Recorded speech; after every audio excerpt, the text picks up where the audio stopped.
கர்த்தர் ஸ்தோத்திரம். இந்த நாளில் தேவனுடைய வார்த்தையை கொடுக்க கர்த்தர் எனக்கு கொடுத்த பெரிய கிருபைக்காக என் தேவனுக்கு நான் நன்றி சொல்கிறேன். கண்களை முடிச்சு ஜெபிப்போம். அன்பு தகப்பனே, இந்த வேலைக்காக நன்றி ஏசப்பா, நன்றி ஏசப்பா, நன்றி ராஜா. பேசும் நீங்கள் அண்ணன் பிதாவின் ஆவியான சொன்னீரப்பா, நீ பேசும் ஆண்டவரை நாங்கள் கேட்குறோம். இயேசுவின் நாமத்தினால் ஜெபிக்கிறேன் நல்ல பிதாவே, ஆமேன் ஆமேன் ஆமேன். இந்த நாளில் நம்ம எடுத்துக்கொள்ளப்பட்ட வசனம் என்ன வசனம் கேட்டிங்கன்னா, சங்கீதம் 128ஆம் சங்கீதத்தில் 1ஆம் வசனத்தில் பார்த்தோம்னா, கர்த்தருக்கு பயந்து அவர் வழியில் நடக்கிற எவனோ அவன் பாக்கியவான் அப்படின்னு வேதத்தில் பார்க்குறோம். இது அன்பு சகோதரி சகோதரியே, இந்த நாளிலே கர்த்தருக்கு பயந்து அவர் வழியில் நடக்கிற எவனோ அவன் பாக்கியவான் வயசுலாம் போட்டிருக்கு. அதில் தேவ பிள்ளைகள் யாராக இருந்தாங்க தான், இன்னைக்கு ஆண்டவர் அறிஞ்ச பிள்ளைகளோ அறியாத பிள்ளைகள் இருந்தாங்க தான் ஆண்டவருக்கு பயப்படணும். வானத்தையும் பூமியும் படைத்த கர்த்தர் அவர் தான். எல்லா மக்களையும் அவர் எழுச்சிறார், பார்த்து கொண்டு இருக்கிறார் அப்படிங்கிறது வேதத்தில் பார்க்குறோம். சங்கீதத்தில் கூட இந்த 11ஆம் அதிகாரத்தில் கூட போட்டிருக்கோம், கர்த்தர் வானத்தில் இருக்கா, நீ பூமியில் இருக்கிற, அவர் பூமி மனுப்புத்துறை இருந்துச்சு, அவர் கண்கள் உலாவி கொண்டு இருக்குன்னு சொல்லி வேதத்தில் பார்க்குறோம். இந்த அன்பு சகோதரி சகோதரி ஆண்டருக்கு பயந்து நடக்கணும். இன்னைக்கு ஆண்டருக்கு பயப்படாதபடி இன்னைக்கு மனம் விரும்பினபடி இருந்துக்கிட்டு நான் கர்த்தருடைய பிள்ளைகள், நான் கிறிஸ்தவங்க அப்படின்னு பேசிக்கிட்டு இருந்தாலும் கர்த்தருக்கு அது பிடிக்கவே பிடிக்காது. ஆண்டவருக்கு அவருக்கு முன்னால் என்னச்சிங்கன்னா உண்மை உள்ள பிள்ளைகளாக இருக்கணும். அவருக்கு முன்னால் பயபக்தியோடு இருக்கணும். ஏன்னா எல்லா நேரத்துலையும் நம்ம அவருக்கு முன்னால் தான் இருக்கிறோம். ஏதோ வெளியே நின்னா அவர் பார்த்துக்கிட்டு வீட்டுக்குள்ளே போனால் அவர் பார்க்க மாட்டார்ல, சுற்றிலும் அவருக்கு எல்லாமே வெட்ட வெளிச்சம் தான். அவர் எல்லா நேரத்துலையும் நம்மளை பார்த்து கொண்டு இருக்கிறாங்க. தேவனுக்கு பயப்படுற பயம் ஒவ்வொரு மனிதருக்கும் நிச்சயமா இருக்கணும். கர்த்தருக்கு பயப்படுற பயம்தான் இருக்கணும். நாங்கள் வேதத்தில் கூட நம்ம யாத்திராமத்து கூட 2ஆம் அதிகாரத்தில் பார்த்தோம்னா அந்த மருத்துவச்சி நினைச்சாங்க கர்த்தருக்கு பயப்படுற பிள்ளைகளாக இருந்தாங்க. அந்த மருத்துவச்சி நினைச்சாங்க கர்த்தருக்கு பயந்துருந்தாங்க. கர்த்தருக்கு பயந்துருந்தனால தேவனே கர்த்தர் அந்த குடும்பத்தை என்ன செஞ்சார், ஆசீர்வதிச்சார். அன்றைக்கி எகிப்து தேசத்தில் அடிமை நடக்கும்போது கூட ஆண் பிள்ளைகளை அங்கே நினச்சிக்கூடாது, வேறு பிறக்கக்கூடாது, ஆண் பிள்ளைங்க பிறந்தாங்கன்னா அவங்கள கொண்டுருங்க அப்படின்னு சொல்லி எகிப்து ராஜா சொல்லியிருப்பார். ஆனாலும் அந்த இடத்துல என்ன செஞ்சுருந்தாங்கன்னா, அந்த மருத்துவச்சிகள் எரிச்சவங்க 2 மருத்துவச்சிகள் அவங்க என்ன பண்ணுவாங்கன்ட்டு அந்த பிள்ளைகளை எரிச்சு வாங்க மாட்டாங்க. அந்த சிப்ரா பூவால் என்னும் பேர் இருந்தால் எபிரிய மருத்துவச்சிகள் அவங்க என்ன செய்ய மாட்டாங்கன்னா அந்த குழந்தைகளை அழிக்க மாட்டாங்க. அவங்களுக்குன்னு தெரியும் ஆண்டவர் இயேசு கிறிஸ்து தான் உண்மையான தெய்வன் அப்படிங்கிறத என்ன செஞ்சுருப்பாங்க, அறிஞ்சு வச்சுருப்பாங்க. அறிஞ்சு வச்சதுனால அவங்க என்ன செய்ய மாட்டாங்க, ஆண்டுக்கு பயந்ததுனால அந்த பிள்ளைங்களெல்லாம் அவங்க என்ன செஞ்சாங்க, கொல்ல மாட்டாங்க. பார்த்து அவங்களை பத்திரமா பாதுகாத்தாங்க. இன்றைக்கி எப்பேற்பட்டவங்களையும் கொல்லணும்னு அலைகிறாங்க. ஆனால் அவங்களுக்கு அந்த அதிகாரம் அந்த ராஜா கொடுத்துருந்தாங்க கூட, அந்த எகிப்து தேசத்தை அவங்க இருந்திருந்தாங்க கூட, அந்த எபிரேய ஸ்திரீகள் என்ன செஞ்சாங்களா, அந்த ஆண் பிள்ளைகளெல்லாம் கொல்லலை, அவங்களெல்லாம் காப்பாற்றுறாங்க. கேட்டாங்கன்னா நான் கொண்டு சொன்னேன், இவங்க பிறந்திருக்காங்க அப்படின்னு சொல்லும்போது அவங்க என்ன சொல்கிறாங்கன்னா, எபிரேய ஸ்திரீகள் நல்ல தைரியமான பலசாலிகள். அவங்க நாங்கள் போகிறதுக்கு முன்னாடி அவங்க என்ன செஞ்சிடுவாங்க, பேராளம் ஆகிடுது, குழந்தை பிறந்துருது அப்படின்னு அவங்க சொல்லிடுவாங்க. அப்படி இருக்கிற ஆண்டவருக்கு பயந்த பிள்ளைங்களாக இருந்தாங்க. அல்லேலூயா. தேவனுக்கு பயந்தவங்க. 17ஆம் வசனத்தை நீங்கள் பார்த்தீங்கன்னா 1ஆம் அதிகாரம், யாத்திராகம் 1ஆம் அதிகாரம் 17ஆம் வசனம், மருத்துவச்சிகளோ தேவனுக்கு பயந்ததினால் எகிப்தின் ராஜா தங்களுக்கு இட்ட கட்டளையின்படியை செய்யாமல் ஆண் பிள்ளைகளையும் உயிரோடு காப்பாற்றினார்கள். அதனால் எகிப்தின் ராஜா மருத்துவச்சிகளை அழைப்பித்து, நீங்கள் ஆண் பிள்ளைகளை உயிரோடு காப்பாற்றுகிறதுக்கு காரியம் என்ன என்று கேட்டான். கேட்கும்போது அதுக்கு மருத்துவச்சிகள் பார்வோனை நோக்கி, எபிரேய ஸ்திரீகள் எகிப்திய ஸ்திரீகளைப் போல அல்ல, அவர்கள் பலம் உள்ளவர்கள். மருத்துவச்சி அவர்களிடத்தில் போகும் முன்னே அவர்கள் எடுத்துனாங்களா பிரசவித்தாகுது என்றார்கள். இது நிமித்தம் தேவன் மருத்துவச்சி 20ஆம் போட்டிருக்கு, இது நிமித்தம் மருத்துவச்சிகளுக்கு என்ன நன்மை செய்தார். ஜனங்கள் பெருகி மிகுதியும் வளர்த்து போனார்கள். எல்லா மக்களும் பழுகி பெருகணும்னா தேவ சித்தம். ஆனால் இவங்க இந்த மருத்துவச்சிக்கு செய்கிறத ஆண்டர் பார்த்துக்கிட்டு இருக்கிறாரு. அதே மாதிரி கர்த்தருடைய பிள்ளைகளாகி நம்மளை ஆண்டர் ஒவ்வொரு நொடி பொழுது இமைப்பொழுது எல்லா நேரத்துலையும் ஆண்டர் நம்ம பார்த்துக்கிட்டு இருக்கிறாருங்கிற ஒரு பயம் இருந்துச்சுன்னா துணிகரமான பாவங்கள் எந்த மனிதனும் மனுஷையும் செய்யவே மாட்டாங்க. ஆண்டரை பார்க்குறாருங்கிறது அறிஞ்சிருந்து கூட பிசாசுக்கு தன்னை ஒப்பு கொடுத்தவங்க நினைச்சாங்கன்னா எதுக்குமே பயப்பட மாட்டாங்க. 2ல் 1 பார்க்கணும்னு நினைப்பாங்க. அதனால ஆண்டர் பயந்து இருந்தால் தான் பரலோக ராஜ்யத்துக்குள்ளே போக முடியும். பரலோக ராஜ்யம் இருக்குது, எரி நரகம் அக்கினி கடல் இருக்குது. ஆனால் கர்த்தருக்கு ஆண்டருக்கு பயப்படுறப்படி தான் பரலோக ராஜ்யத்துக்குள்ளே போக முடியும். யாராக இருந்தாலும் சரி தான், பரலோக ராஜ்யம் ஒன்று உண்டு அப்படிங்கிறது மறக்கக்கூடாது, நியாய தீர்ப்பு ஒன்று உண்டுங்கிறதையும் மறக்கக்கூடாது. இவ்வளோ வசனத்தில் எழுதி கொடுத்துருந்தாங்க கூட எத்தனையோ பிள்ளைகளுக்கு ஆண்டருக்கு பயப்படுற பயமே இல்லை, மன விரும்பினபடி போய்கிட்டு இருக்கிறாங்க. ஆண்டருக்கு பயப்படுற பயம் இருந்தால் தான் நினச்ச முடியும், ஆசீர்வாதத்தை பெற்றுக்கொள்ள முடியும்.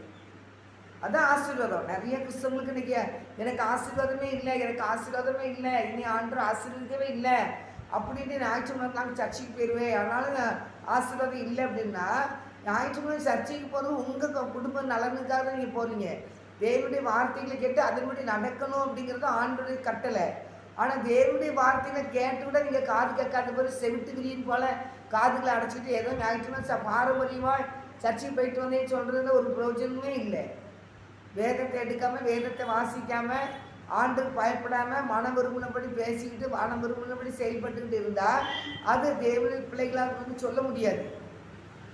ஆலயத்துக்கு போனால் ஆலயத்தில் போனால் தேவனாய் கர்த்தர் நம்மளோட பேசுவார். வந்து நம்ம ஆண்டவருக்கு பிரியமான காரியங்களை பேசணும், செய்யணும். நீ கர்த்தருடைய பிள்ளைகள் சொல்கிறீங்க, புறம் பேசாமல் இருக்கீங்களா? அடுத்தவங்களை மட்டும் பேசாமல் இருக்கீங்களா? அடுத்தவங்களை குறை பேசாமல் இருக்கீங்களா? நீதிமொழிகளை போய் பாருங்கள். தன் ஆவி அடக்காதவன் மதியில் இருந்த பட்டணம் போல் இருக்கிறான்னு சொல்லி போடுது. மதியில் இருந்த பட்டணத்தில் இங்கே யாரும் இருக்க முடியாது, ஒருத்தர் இருக்க முடியாது, அவ்வளோ உடஞ்சி நொறுங்கி கிடக்கும். அப்படி தான் அவங்க ஒவ்வொருத்தவங்களுடைய ஆவி உடஞ்சி நொறுங்கி கிடக்கு. புரணி பேசுகிறவங்க மதிகடைன்னு பைபிளில் போட்டிருக்கு, நிறைய கருத்து போட்டிருக்கு. நீதிமொழிகளை பார்த்தா ஒவ்வொருத்தரையும் பற்றி யார் யாரும் மதிகடை, யார் யாரும் துன்மார்க்கன், யார் யாரும் முட்டாள் அப்படிங்கிற நீதிமொழிகளில் இருக்குது. ஆனால் நம்ம பைபிள் படிப்போம், எல்லாம் செய்வோம், அடுத்தவங்களுக்கு விரோதமான காரியங்களை நிச்சயவோம், பேசுவோம். அதை ஆண்டவர் விரும்ப மாட்டார். ஊர்ல பொய்களை பேசுவாங்க, அடுத்தவங்களுக்கு விரோதமான காரியங்கள் செய்வாங்க, அடுத்தவங்களுடைய சொத்துக்கு ஆசைப்படுவாங்க, எப்படியாவது இருந்துச்சணும் அடுத்தவங்களுடைய பொருள் நம்ம கைக்கு வந்துடணும்னு நினைப்பாங்க. தேவ பிள்ளைகளையும் ஆண்டு பயந்து நடக்கணும். ஆண்டு பயந்து நடக்கும்போது தான் தேவனுக்கு நம்ம நினைச்ச முடியும், ஆசீர்வதிக்க முடியும். நான் எப்படி இருப்பேன் நான் கிறிஸ்டின் அப்படின்னு சொல்லிட்டு பணத்தை கூட வட்டிக்கு கொடுக்கூடாதுன்னு சொல்லியிருக்காரு ஆண்டவர். சங்கீதம் 15:6 இன்னைக்கு கிறிஸ்தவங்க பணம் தான் அதுவே வட்டி கொடுத்து வச்சுக்கிட்டு இருக்காங்க. அதில் எப்போ நாம் என்னெல்லாம் செய்யணுமோ அவ்வளோ ஆண்டு பைபிள் எழுதி வச்சிருக்கிறாரு. அதுக்குதான் கையில் பைபிளை கொடுத்து தீர்க்கதரிசன பைபிளில் இருக்கிற எழுதியிருக்கிறத கேட்குறவர்களும் கை கொள்ளுவர்களும் அதன்படி செய்கிறவர்களும் தான் பாக்கியவான்கள் இருக்காரு. அதுக்குதான் கையில் பைபிளை கொடுத்துருக்காங்க. ஆண்டு பயந்து நடக்கணும். ஆண்டவர் யார் எவருங்கிறத நம்ம பைபிள் படிக்க நம்மளுக்கு புரியும். சங்கீதத்தில் கூட ஒரு வசனம் இருக்குது. நான் அன்னைக்கு முன்னாலேயே பார்த்ததா சங்கீதத்தில் கூட ஒரு வசனம் இருக்கும். சங்கீதத்தில் போட்டிருக்கு 7ஆம் வசனம், கர்த்தர் பாரார், யாக்கோப்பின் தேவன் கவனியார் என்று சொல்லுகிறார்கள். ஜனத்தில் மிருக குணம் உள்ளவர்களே உணர்வடையுங்கள், மூடரே எப்பொழுதும் புத்திமான்கள் ஆவீர்கள். காதை உண்டாக்கினவர் கேளாரோ, கண்ணை உண்டாக்கினவர் காணாரோ அப்படின்னு ஒரு கேட்குறாரு பாருங்க. ஜாதிகளை தண்டிக்கிறவர் கடிந்து கொள்ளாரோ, மனுஷனுக்கு அறிவை போதிக்கிறவர் அறியாரோ அப்படின்னு சொல்லி கொடுக்குற. மனுஷனுடைய யோசனைகள்லாம் வீண் என்று கர்த்தர் அறிந்திருக்கிறார். மனுஷனுடைய யோசனைகள்லாம் வீணுன்னு சொல்லியிருக்காரு. சங்கீதம் 94:7 நீங்கள் பார்த்தீங்கன்னா, என் அன்பு சகோதரியே, இந்த நாளையில் நம்ம என்ன செய்கிறோம்னா பைபிளை எடுத்து கையில் வைக்கிறோம், வசனத்தை வாசிக்கிறோமோ இல்லையோ, அதன்படி கை கொள்கிறோமோ இல்லையோ, ஆனால் மன விரும்பினபடி போய்கிட்டு நான் கிறிஸ்தவங்கன்னு சொல்லி நீங்கள் இருக்கிறீங்க. அப்படி இருக்கிறத ஆண்டவர் விரும்பவே மாட்டார். அந்த வசனத்தில் நீங்கள் போட்டிருந்தீங்கன்னா அதில் யாத்திரை 1ஆம் அதிகாரத்தில் 21ஆம் வசனத்தை பார்த்தீங்கன்னா, மருத்துவச்சிகள் தேவனுக்கு பயந்ததனால் அவர்களுடைய குடும்பங்களை தலைக்கும்படி செய்தார். அவர் குடும்பங்களே தலைக்கும்படி கர்த்தர் செய்தார். அல்லேலூயா. 22ஆம் வசனம் போட்டிருக்கு, அப்பொழுது பார்வோன் பிறக்கும் ஆண் பிள்ளைகளை எல்லாம் நதியிலே போட்டு விடும்படி பெண்களை எல்லாம் உயிரோடு வைக்க வேண்டும் என்று தன் ஜனங்கள் எல்லாருக்கும் கட்டளையிட்டான். பார்வோன் எல்லாம் ஆண் பிள்ளைகளே கொல்லணும் அப்படின்னு திட்டம் போடுறான். ஆனால் பெண் பிள்ளைகளெல்லாம் காப்பாற்றப்படணும் அப்படிங்கிறான். அதனால் அந்த இடத்துல 2 மருத்துவச்சி இருந்து அந்த ஆண் பிள்ளைகளை பூரா காப்பாற்றுறாங்க. அவங்க தேவனுக்கு பயந்து இருந்ததுனால அவங்க குடும்பங்களெல்லாம் கர்த்தர் தலைக்கும்படி செய்தாராம். தேவ பிள்ளைகளை நம்ம ஆண்டவர் பார்த்துக்கிட்டு இருக்கிறாங்கிற ஒரு பயம் என்ன செய்யணும் மனிதருக்கு இருக்க வேண்டும். இன்னைக்கு சினிமா நடிகர்களை உயர்த்துறவங்க எத்தனை பேர்? சினிமா நடிகைகளுக்கு முக்கிய இடம் கொடுக்குறவங்க எத்தனை பேர்? கர்த்தருக்கு அந்த முக்கியத்துவம் கொடுக்கீங்களா?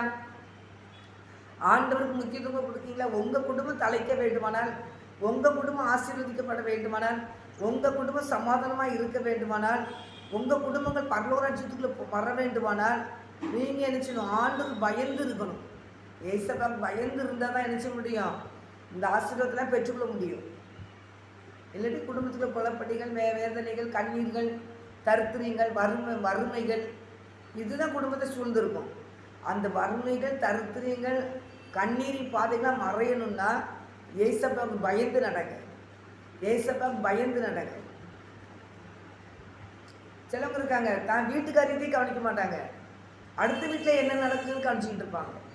அடுத்த வீட்டில் என்ன நடக்குது, அடுத்த வீட்டுக்கு யார் வரா, அடுத்த வீட்டில் என்னெல்லாம் நடக்குது, என்ன செய்கிறாங்க, எங்கே போகிறாங்க, எங்கே வராங்க பார்த்தா வீட்டுக்குள்ள அங்கே குப்பையும் குளம்லாம் கிடக்கும். வேலை பார்க்க முடியாது. அடுத்த வீட்டு குடும்பத்தையே பற்றி பேசுவாங்க. அடுத்த குடும்பத்திலேயே அவங்க என்னெல்லாம் நடக்குங்கிறத அங்கேருந்து பார்ப்பாங்க. இப்படி கிறிஸ்தவங்க தான், பிரஜர் மக்களை சொல்லலை. தேவனுக்கு பயந்து நடந்தால் தான் தேவ ஆசீர்வாதம் குடும்பத்தில் வரும். பரலூராட்சியும் முக்கியம். கர்த்தருடைய பிள்ளைகளுக்கு பரலூராட்சியும் முக்கியம். பரலூராட்சியும் முக்கியம். எல்லாரும் நாங்கள் பரலூரத்தில் பேர் ஒன்று இல்லை. மறைச்ச பிறகு இளைப்பாறுதல் இருப்பீங்க. இளைப்பாறுதல் வச்சுருப்பார் ஆண்டவர். அந்த இளைப்பாறுதல் பின்பாக ஆண்டவர் இன்னும் உலகமாக எல்லாம் சரி பண்ணி எல்லாம் முடிஞ்சு ஜனங்களை எல்லாத்தையும் கூட்டுவார். பரலூராட்சியத்துக்கு போகிறவங்களையும் அக்கினி கடலுக்கு போகிறவங்க எல்லாத்தையும் ஒன்றா எழுப்புவார். எல்லாரும் சரி இளைப்பாறுதல் இருப்பாங்க. கர்த்தருடைய பிள்ளைகள் எல்லாத்தையும் கூப்பிட்டு நியாயத்திற்கு நடக்கும். ஒவ்வொருத்தங்களையா கூப்பிட்டு நியாயத்திற்கு நடக்கும். அப்போ இந்த உலகத்தில் ஆண்டு நம்ம எப்படி இருந்தோங்கிறது அங்கே தான் ஆண்டு போடுவார். படம் போட்டு காமிப்பார். ஏன்னா வசனம் போட்டிருக்குல்ல, மத்திய 12ஆம் அதிகாரத்தில் 36 37 போட்டிருக்குல்ல, மனிதன் பேசும் வீணான வார்த்தைகள் நியாயத்திற்கு கணக்கு கொடுக்கணும், நீ நீதிமானாய் குற்றவாளி என்று அங்கே தீர்க்கப்படும் போட்டிருக்குல்ல, அப்படியே போட்டிருக்கு. மத்திய 12 36 37. அப்போ நியாயத்திற்கு நாளில் கணக்கு கொடுக்கணும். அங்கே கொடுத்து அங்கே ஃபில்டர் பண்ணி தான் நீங்கள் என்ன செய்யணும்? பரலோகத்துக்கு போக முடியும். அங்கே ஆண்டவர் மகிமை பொருந்தி சிங்காசனத்தை அமர்ந்திருப்பார். ஒவ்வொருத்தையாக கூட்டுவார். கூட்டி இந்த உலகத்தில் எப்படி இருந்தீங்க, எப்படி வந்தீங்க, எப்படி இருந்தீங்கன்னு எல்லாத்தையும் ஆண்டவர் நினச்சிவார். உங்கள் முன்னால் காமிப்பார். ஆண்டு பயந்து நடக்கும்போது தான், ஆண்டு பயந்து அவர் கீழ்ப்படுத்தி நடக்கும்போது, தாழ்மையோடு காணப்படும் போது தான் பரலோகத்தில் போக முடியும். இந்த உலகத்தில் கொஞ்ச நாள் தான் நம்ம இருக்க போகிறோம். நம்மளுக்கு ஆயுசு நாட்டில் எவ்வளோ நமக்கே தெரியாது. நமக்கு எத்தனை வருஷம் எத்தனை வயசுங்கிறது நமக்கு தெரியாது. சொல்லியிருக்கிறாரு ஆயுசு நாட்கள் 70 வருஷம் சொல்லியிருக்கிறாரு. பலத்தின் மிகுதி 80 வருஷம் 80 வயசு சொல்லியிருக்கிறாரு. அதுக்கு சஞ்சலமும் உபத்திரமும் தான் சொல்லியிருக்கிறாரு. தேவ பிள்ளைகளை நீங்கள் அதுக்கப்புறம் இருந்தாங்கன்னா அதுக்கப்புறம் அவங்க நல்லா ஜெபிக்கிற பிள்ளைங்களை வாங்கி வச்சுருப்பாரு. கொஞ்சம் எல்லா மக்களுக்காக ஜெபிக்கிறதுக்காக வைக்கலாம். அது தேவ பிள்ளைகளை நீங்கள் இங்கே ஆண்டு பயந்து இருந்தால் தான் பரலோகத்துக்குள்ள போக முடியும்.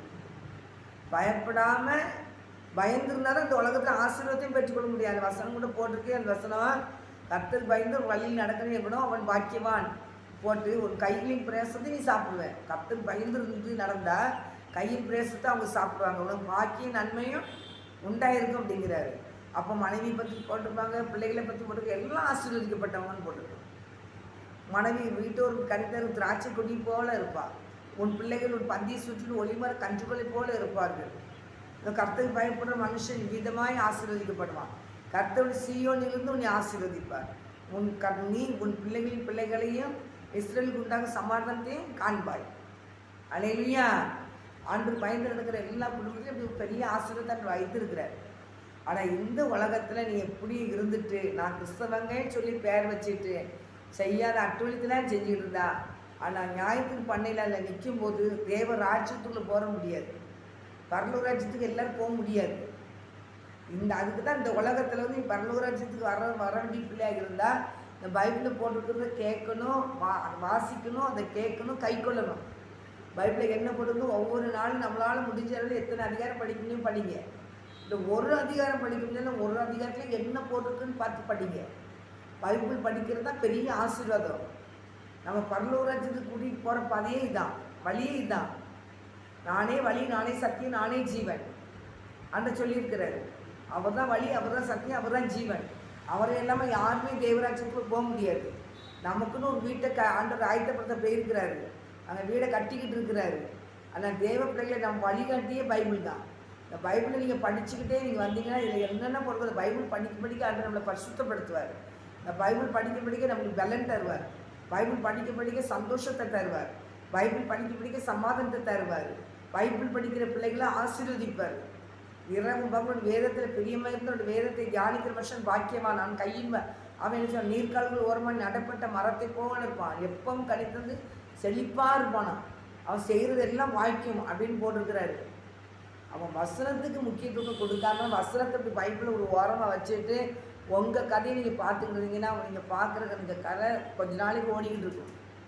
அப்புறமா பிரச்சனை போராட்டம் வரும்போது அந்த இடத்துல நிற்கவே முடியாது. நீங்கள் அந்த இடத்துல இல்லாமல் காணாமல் போயிருவீங்க. தேவனுக்கு பயந்து நடங்க. கர்த்தருக்கு பயந்து நடந்தால் தான் ஆசீர்வாதம். தேவனுக்கு பயந்து பரிசுத்தமான ஒரு வாழ்க்கை வாழ்ந்து தேவனுக்கு பிரியமானது என்னென்று பார்த்து அறிந்து நடந்தால் தான் பரலோக ராஜ்யத்துக்குள்ளே போக முடியும். அந்த ஊடையில் இளைப்பாறுதல் இருக்கிற இடத்துல நியாயத்தீர்ப்பு நடக்கும். எழுப்பி நியாயத்தீர்ப்பில் குற்றமற்ற பிள்ளைகளாக நீங்கள் காணப்படணும். ஒவ்வொரு பிள்ளைகளும் நீங்களும் நானும் குற்றமற்ற பிள்ளைகளை காணப்படணும். என்ன நேரத்தையும் ஆண்டரை என்னை பரிசுத்தப்படுத்துங்கன்னு சொல்லுங்கள். நான் அறியாமல் என்னப்பா செஞ்சேன் மன்னிச்சுங்கப்பான்னு சொல்லுங்கள். தேவனுக்கு பயந்து ஒரு பாதத்தை பிடிச்சிக்கோங்க. ஒவ்வொரு நாளும் ஒரு பயந்து நடங்க. கர்த்தர் அப்போ தான் நம்மளை ஆசீர்வதிக்க முடியும். இந்த உலகத்துலேயும் நம்மளை ஆசீர்வதிப்பார், பரலோக ராஜ்யத்துலேயும் ஆசீர்வதிப்பார். தாவீது ராஜ்யத்தில் அந்த சங்கீதத்தை எழுதியிருக்கிறாரு.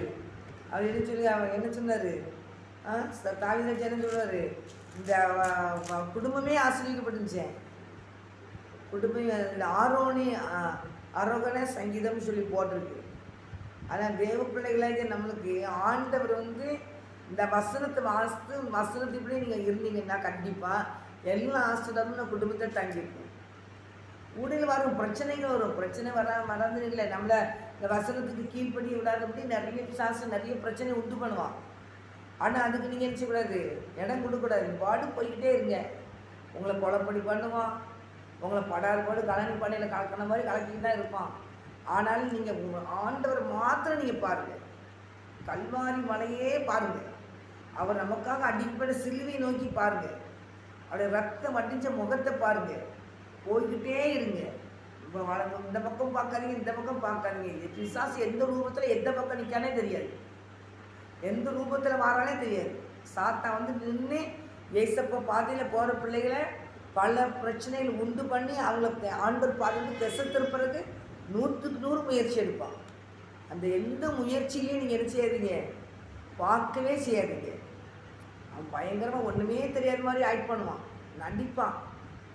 இப்படியே நடிச்சு பைப்பில் போட்டிருக்கு, இறமையில போட்டிருக்கு, அதை பற்றியெல்லாம் போட்டிருக்கு, இறமையிலாம் போட்டிருக்கு. அதனால் பாருங்கள், என்ற நான் வீட்டை விட்டுட்டேன். நான்